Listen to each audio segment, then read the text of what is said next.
এখন ঘড়িতে বাজে ঠিক 6:30 আর আমি এত সকাল সকালই আজকে স্নানটা সেরে নিয়েছি। তার কারণ হচ্ছে আজকে পবিত্র রথযাত্রা। হ্যালো এভরিওয়ান, কেমন আছো সবাই? আশা করছি খুব ভালো আছো। আর আমি বর্ষা, আমিও ভীষণ ভালো আছি। এদিকে সায়ন অফিস যাবে বলে রেডি হয়ে চা খাচ্ছিল, ততক্ষণ আমি একটু ওর সাথে কথা বলে নিচ্ছি। আর সারাদিন ওর সাথে দেখা হবে না, সেই সন্ধেবেলা ওর 8টার সময় অফিস জয়েন করতে হয়, তাই 7:30টায় বেরিয়ে যায়।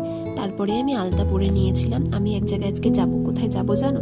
আজকে আমি বান্ধবীর বাড়িতে যাব। আমার বিয়ের পর এখানে প্রথম বান্ধবী একটাই, তার বাড়িতেই আজকে পুজো, তাই সেখানেই যাব। আমি মোটামুটি ওই 9:30 নাগাদ রেডি হয়ে নিয়েছি।